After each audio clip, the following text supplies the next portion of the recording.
के शरीर को मारते हैं तो आत्मा कहेगी हमने इस शरीर से फलानी आत्मा के शरीर को मारा। देखो क्या कहते, किसको मारते हैं तो आत्मा क्या कहती, मैंने शरीर द्वारा फलानी आत्मा को मारा। तो बच्चे बाबा ने कहा पित्र खिलाते हैं, हम आत्मा है शरीर द्वारा ये भूल की मेहनत है। तो बाबा ने कहा क्या खिलाते, पित्र खिलाते हैं। तो इसमें विचार सागर मंथन करना है। मेल्स के लिए तो बहुत सहज, भाइयों के लिए कितना सहज है। बॉम्बे में सुबह को कितने घूमने फिरने जाते हैं, तुम्हें तो एकांत में विचार सागर मंथन करना है। बाबा की महिमा करते रहो, बाबा कमाल है आपकी। देवधारी की महिमा नहीं गा जाती, कमाल किसकी है, बाबा की। क्या कहो, बाबा कमाल है आपकी, हमें क्या से क्या बना देते हैं। विदेही ऊंचे के उच्च भगवान है, वो कभी अपनी देह नहीं देते। देखो सबको देह है, शिव बाबा को अपनी देह नहीं है। इसलिए हर मंदिर में जाओ, हर देवताओं को अपने इस अंग दिखाया है, शरीर है। लेकिन निराकार शिव के मंदिर में जाओ, उनको अपने जैसा शरीर नहीं है। एकता जीव सदाशिव, परमात्मा सदा ही शिव है, वो कभी जन्म मरण के चक्र में नहीं आते। खुद ने बताया कि मैं साधारण तन में प्रवेश करता हूँ, ये अपने जन्मों को नहीं जानते। ब्रह्मा बाबा भी अपने जन्मों को नहीं जानते थे, तुम भी नहीं जानते थे। अब इन्हें मेरे द्वारा जाना है तो तुम भी जान गए हो। देखो शिव बाबा ने ब्रह्मा बाबा को सुनाया, तो हम बच्चे ने भी जान लिया। तो बाप को याद करने से तुम्हें बहुत खुशी होगी। जब अपने को आत्मा निश्चय करोगे तो आत्मा को ही देखते रहेंगे, फिर विकार की कोई बात रह नहीं सकती। बाबा कहते अशरीरी भव, फिर क्रिमिनल ख्यालात उठते ही क्यों नहीं, बातें तुम्हारे मन में खराब विचार आती क्यों नहीं, तुम्हारी दृष्टि खराब होती क्यों नहीं। शरीर को देखने से फिर गिर पड़ते, कब गिरते हैं, जब शरीर को देखें। देखना किसको है, आत्मा को। हम आत्मा है, हमने ये पाठ बजाया। अब बाप ने कहा है अशरीरी भव, मुझे याद करो तो तुम्हारे पाप कट जाएंगे। और याद की यात्रा पर रहने से कमाई जमा होगी। सवेरे का समय बहुत अच्छा होता, सिर्फ बाबा के सिवाय और किसी को भी नहीं देखो। सवेरे सवेरे किसको देखो, हम कहते रहे आज पता नहीं किसकी शक्ल देख ली, सारा दिन बेकार गया। हम कितने भाग्यवान हैं कि हमें उठते ही हमें कौन दिखाई दे, बाबा। अगर बाबा को देखा तो सारा दिन हमारा कितना अच्छा जाएगा। तुम समझाते हो भक्ति है प्रवृत्ति मार्ग वालों के लिए, ये निवृत्ति मार्ग वाले जंगल में क्यों भक्ति करेंगे। आगे तो यह भी सतु प्रदान थे, उस समय उन्होंने सब कुछ जंगल में पहुंचाते थे। पहले साधु महात्मा सतु प्रदान थे, कहाँ रहते थे, जंगल में, कल कुंड खाते जंगल में रहकर, और वो साधना करते थे। गृहस्थी जाकर उनको खाना पहुंचाते थे। अभी गृहस्थियों को खाने के लिए टाइम नहीं, उनके पास कौन जाएगा, तो वो भी कहाँ आ गए, अभी शहर में आ गए। तो बाबा कहते हैं उनके पास भी कोई नहीं पहुंच पाता। तो कुटिया खाली पड़ी है, क्योंकि तमो प्रधान बनने के कारण उनके पास कुछ पहुंचता नहीं है। भक्तों की श्रद्धा नहीं रही है, पहले जैसी श्रद्धा रही क्या, अभी भक्तों की श्रद्धा नहीं, पहले जैसी भावना ही नहीं है। तो हर एक अपने को सब कुछ समझने लगे, किसी के लिए किसी के पास रिगार्ड रिस्पेक्ट नहीं रहा है। तो फर्स्ट क्लास चीजें होती, अभी तो जमीन सड़ गई है तो अनाज भी पूरा नहीं मिलता। देखो क्या सड़ गई, जमीन भी सड़ गई तो अनाज भी ठीक से नहीं मिलता है। यहाँ भी सारी जमीन तुम्हारी, सागर तुम्हारा रहता है, वह कितना शुद्ध भोजन खाते, कहाँ सतयुग में। यहाँ तो सारा मिलावट के मिलावट, यूरिया क्या क्या डालते रहते, सारा देखो अनाज भी दूषित हो गया, धरती भी दूषित हो गई। तो अनाज भी ऐसा मिल रहा तो कितने रोग बढ़ गए, पहले इतने रोग थे क्या, नहीं।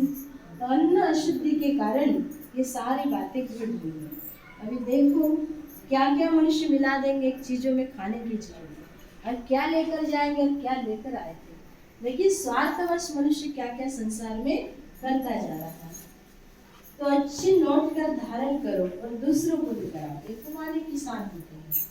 एक किसान था और उनकी फसल में देखो बहुत कभी बारिश आ जाती थी, कभी धूप आ जाता था, कभी बाढ़ आ जाती थी, तो उनकी सारी फसल खेती की खराब हो जाती थी। एक दिन वो क्या करा, भगवान को कहने लगा, भगवान तुझे तो कुछ पता नहीं है, किसान को खेती कितना दुख होता है, हम इतनी मेहनत करते, फसल डालते हैं, अनाज डालते हैं, हमें कुछ नहीं मिलता। भगवान आपको पता नहीं है, आप मुझे थोड़ा सा दे दो वक्त और मेरे पर सौंप दो, तो मैं देखो कैसे खेती करके बताता हूँ। भगवान उस समय भगवान उनके पास उपस्थित हो गया और कहने लगा, ठीक है बोले, इस बार तुझे तेरी खेती में जो भी फसल बोनी, अनाज बोना है, जो भी पीक है वो तू देखना बोले, मैं कुछ नहीं करूँगा। तो उसने क्या किया, फिर गेहूं की फसल बो दी। तो गेहूं बो दी है तो उसने अपने हाथ में ले लिया, भगवान को समझता नहीं मिले, भगवान भी कभी बारिश कभी तूफान कभी कुछ भी लाता, हमारी फसल खराब हो जाती। तो उसने क्या किया, तो फसल तो बो दी और क्या कहा कि धूप की जगह धूप दे दी, बारिश की जगह बारिश आ गई। तो खेती में तो बहुत अच्छी फसल गेहूं बो दिए, तो इतनी सारी फसल बहुत अच्छी दिखाई दे रही थी, वो लहरा रहे थे सारे, उनमें बहुत सारी फसल अच्छी थी, तो बहुत खुश होता था। फिर ऐसे 4 मास बीत गए, फिर फसल काटने का समय आया, जुमिया थी, जो बालियां थी गेहूं की, उसमें एक भी गेहूं का दाना नहीं था। तो इतना रोने लगा, सिर पीटने लगा। वहां पे मैं तो कहता था कि मैंने तो मेरे समय पर धूप दिया, समय पर बारिश दी, फसल तो इतनी अच्छी दिखाई दे रही थी, लेकिन हुआ क्या, बहुत रोने लगा। फिर भगवान को उन्होंने बुलाया, फिर भगवान को कहा मैंने किया लेकिन इसमें एक भी गेहूं नहीं बाली हुई।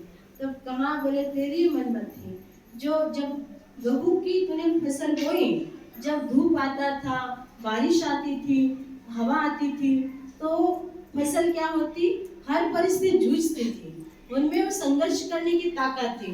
जो भी आया, धूप में भी हो देखो, धूप में उसको सुखाती थी, बारिश आती थी तो लहराती थी, और जैसे जैसे धूप हवाएं आती थी तो बहुत जोर से झुला लेती थी, तो उनमें शक्ति आती थी हर परिस्थिति को जूझने की, इसलिए वो फसल अच्छी आती थी। और तूने अपनी मन में चलाई तो भगवान को कहा, भगवान तू जो करता है अच्छा ही करता है, मनुष्य मन से कुछ होने वाला नहीं। मनुष्य अपने अहंकार में आ जाता तो हम कर सकते, लेकिन अपने हाथ में कुछ नहीं, वो सारी नियति का काम है, लेकिन हम अपने आप को बहुत बड़ा समझते। तो किसान को बहुत पछतावा आया, बहुत दुख हुआ कि भगवान जो करता है वो अच्छा ही करता है। ये सुना तो बाबा भी कहते हैं, देखो ये सब कुछ धारण करने की बातें हैं, कोई अच्छी रीति नोट कर धारण करे, दूसरों को सुनाए तो बहुत मजा आएगा। तो ये बाबा कहते हैं, तुम जानते हो हर एक आत्मा भ्रुकुटी के तख्त पर विराज है। कहाँ आत्मा? भ्रुकुटी के तख्त पर। आत्मा के यही कहते भ्रुकुटी के बीच में चमकता अजब सितारा। ऐसे तो नहीं कहते परम पिता परमात्मा शिव चमकता है, क्या कहते? आत्मा कहते हैं। हम कहते आत्मा ही परमात्मा है, तो कितना अज्ञानता है। क्या कहा कि भ्रुकुटी के बीच में चमकता अजब सितारा। क्या ऐसे कहते भ्रुकुटी के भी चमकता परमात्मा? ऐसे कहते हैं। तो आत्मा परमात्मा एक नहीं, दोनों में महाअंतर है। परमात्मा एक है, आत्मा अनेक है। हम आत्मा सुख दुख के चक्र में आती है।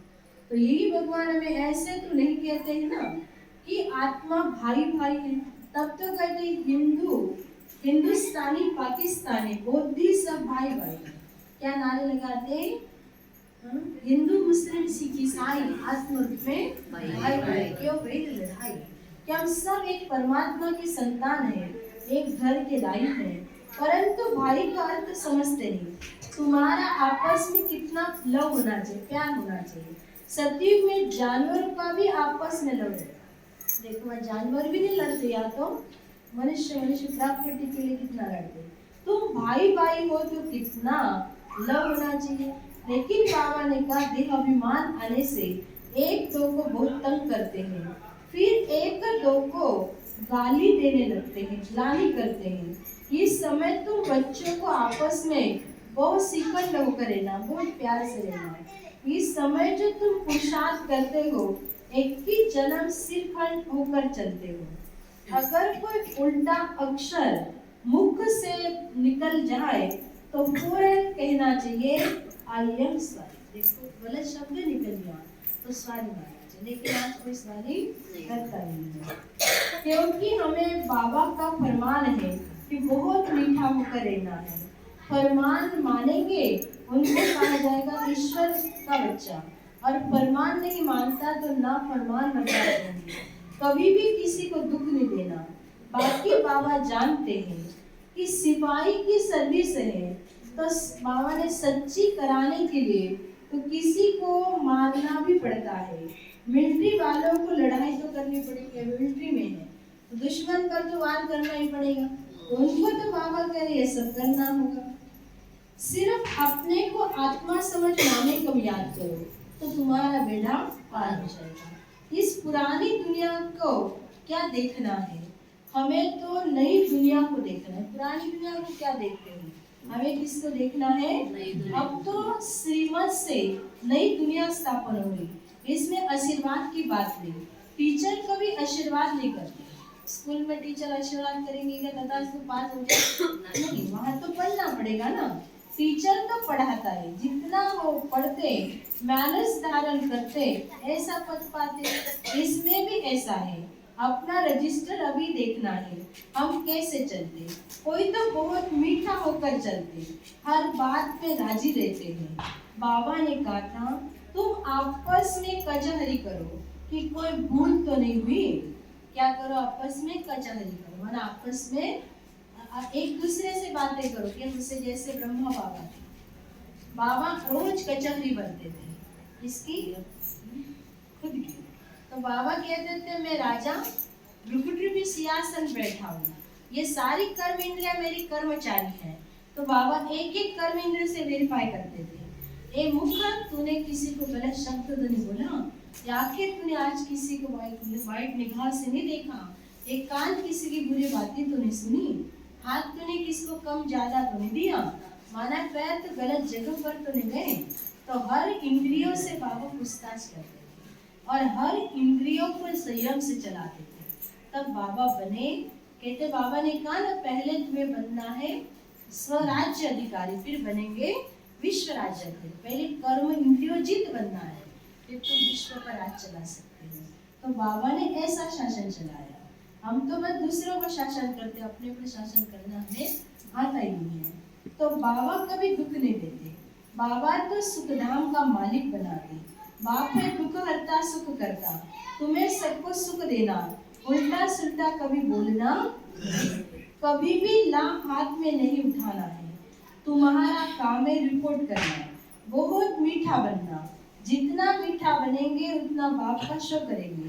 बाबा प्यार का सागर है, तो तुम्हें भी प्यार से समझाएंगे ना तो तुम्हारी विजय होगी। बाबा प्यार का सागर है, तुम भी दूसरों को प्यार से समझाओगे, प्यार से व्यवहार करोगे तो नाम बाबा का भला करोगे। बाबा कहते मेरे लाडले बच्चे कभी किसी को दुख न दो। ऐसे बहुत है जो उल्टी सुल्टी भूले करते हैं। चुगली करना, रीस करना, हसद करना ये विक्रम है। देखो चुगलिया कर इधर के उधर, उधर के इधर, या सीधा सीधे नहीं कर सकते। मगर हेच काम करता है, ईर्ष्या करतो। हाँ ती पिताजी रे तिथे तशी जे बाबा सांगते चुगल्या चाड्या करायच्या तर आपलं पद उच्च होणार। तर बाबा कहते हैं जो अच्छा वफादार सरशील बच्चा होगा वो हमें जरूर मीठा लगेगा। देखो कौन सा बच्चा मीठा लगेगा? घर में माँ बाप को बच्चा कौन सा लड़ाई झगड़ा करने वाला जो क्या कार्य होता है, माँ बाप का कहना मानता है, तो उस बच्चे पर माँ बाप का दिल का प्यार होता है। बच्चे तो सभी होते हैं, लेकिन दिल की बातें किसको सुनाएंगे? जो अकेले का बच्चा होगा, समझदार होगा, कहना मानेगा, उनको सुनाएगा। तो बाबा भी कहते तुम मेरे वफादार बच्चे होंगे तो बाबा बड़ा खुश होगा। आज बाबा कह रहे हैं कि यह बड़ा आदमी है, ऐसे बहुत नुकसान करते हैं, उल्टा सुल्टा काम करके दोष धरते हैं। तो उल्टा सुल्टा काम करेंगे दोष भगवान को देंगे। समाचार आता है फलाना बीड़ी नहीं छोड़ता। कितने साल हो गए बीड़ी नहीं छोड़ते, कितने साल हो गए गुटखे नहीं छोड़ते, तम्बाकू खाना नहीं छोड़ते। तो बाबा ने कहा देखो, बाबा कहते उनको समझाना पड़ता है तुम योग बल से विश्व को पावन बना सकते हो, तो क्या यह नहीं छोड़ सकते हो? प्यार से समझो। भाई तुम योग बल से विश्व पर राज्य कर सकते हो, क्या एक बीड़ी नहीं छोड़ सकते, तंबाकू नहीं छोड़ सकते? हाँ? छोड़ सकते ना कब? जब खुद मन माने कि गलत, जो मैं खा रहा जहर है, ये पी रहा जहर है, ये मेरे लिए नुकसान कारक है, हम कितना भी किसको कह दे, जब तक खुद अपने मन को नहीं सिखाता तब तक वो सुधरेगा नहीं। बाबा भी कहते उनको समझ दिलानी है। तो ये है अच्छा मीठे देश की बच्चों प्रति माता पिता बाप दादा का प्यार हमारी भक्ति हमारी बच्चों की समझते, हम हमारे बच्चों की हमारी माता पिता बाप दादा को याद किया, गुड मॉर्निंग नमस्ते ओम शांति थैंक्स शाबाश शुक्रिया। देह अभिमान में आकर एक दो को तंग नहीं करना। क्या कहा बाबा ने? देह अभिमान नहीं आना, किसी को भी, न बहू को, न सास को, न पोते को, किसी को भी तुम्हें तंग नहीं करना है। तो हर बात में राजी रहना है, कभी भी चुगली नहीं लगानी। आज से क्या संकल्प ले लो?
क्या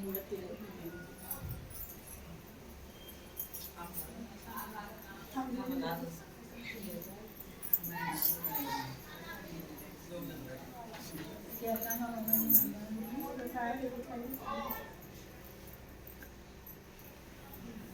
धारणा की दूसरी पॉइंट में देह अभिमान में आकर एक दो को तंग नहीं करना, हर बात में राजी रहना, कभी भी चुगली नहीं लगानी, हसद रीस नहीं करनी, किसी को दुख नहीं देना, आपस में बहुत मीठा शिखंड होकर रहना, मतलब बहुत प्यार से रहना। दूसरी पॉइंट सवेरे सवेरे प्यार से बाप को याद करना, अपने आप से बातें करनी, विचार सागर मंथन करके बाबा का शुक्रिया मानना। क्या करना है? बाबा का शुक्रिया करना। आज वरदान में बाबा कह रहे हैं कि बाबा कहते हैं शुक्रिया हम नहीं मानते, भगवान का तो कितना शुक्रिया मानना चाहिए। लेकिन देखो एक व्यक्ति था, ऊपर था, उनका नौकर नीचे था, तो वो उनको कुछ बात बतानी थी लेकिन वो ध्यान नहीं देता था। उसने बार बार उसको कहे लेकिन ध्यान नहीं देता। तो वो उसने देखो पहले देखा कोई ध्यान देगा तो उसको 100 रुपए की नोट डाली तो भी नहीं ध्यान दिया, फिर 500 की नोट डाली तो भी वो ध्यान नहीं दिया, फिर ऊपर से उन्हें पत्थर डाला तो ऊपर देखने लगा किसी का। तो भगवान भी कहते हैं तुम देखो अपने इतने कार्य में व्यस्त रहते हो तो भगवान की तरफ ध्यान नहीं देते, जब तुम्हारे पर आपत्ति आती तब तुम्हारा ध्यान ऊपर जाता है। लेकिन भगवान इतना सुख देता उनको कभी तुम देखते नहीं, उनको याद नहीं करते। तो आज बाबा वरदान दे रहे हैं, अपनी पावरफुल स्थिति में स्थित रहो, मनसा द्वारा सेवा करने वाले नंबर 1 सेवाधारी हो। यदि किसी को वाणी की सेवा का चांस नहीं मिलता तो मनसा का चांस असमय है।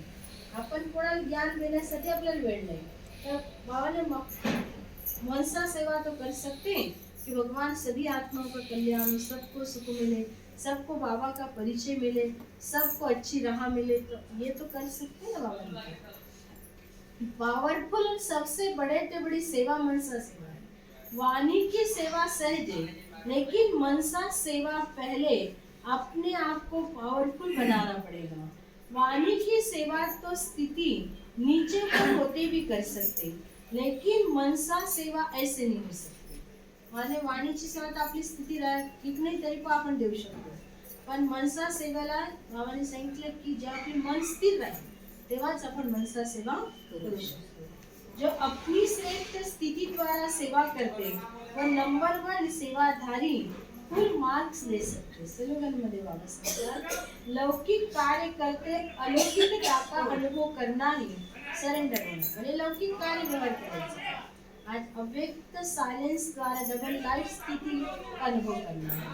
जब डबल लाइट वन दिव्य बुद्धि रूपी विमान द्वारा सबसे ऊंची चोटी स्थिति में स्थित हो, विश्व की सर्व आत्माओं के प्रति लाइट और माइट की शुभ भावना और श्रेष्ठ कामना के सहयोग की लहर फैलाओ। लाइट माइट माना शक्ती आणि प्रकाश, ज्ञानाचा प्रकाश द्यायचा आणि त्यांना शक्तीचा सुद्धा आपल्याला सहयोग द्यायचा। पहिला ने बाप दादा की रिफाइन श्रेष्ठ मत माना साधन पेट्रोल है। अगर जैसे विमान वरती जात आहे पण त्याच्यामध्ये पेट्रोल असतं, पेट्रोल मध्ये कचरा तर विमान वरती जाईल का? नाही। तसंच बाबांना आपण बाबांना आठवण करायला बसलो आणि व्यर्थ जर आपल्या बुद्धीत आला तर आपण वरती जाऊ शकत नाही, लगेच आपण खाली येतो। तर त्यास रिफाइंड अवस्था पाहिजे, उसमें जरा भी मनमत परमत का किचडा नाही। आपण जर मनमत परमत पर चाललो तर आपल्याला आशीर्वाद मिळू शकत नाही। तर आपल्याला बाबांची श्रीमत चालल्याने बाबांची आणि परिवाराचा आशीर्वाद आपल्याला बाबांना शिक्षा तरी मुळे चालवल्या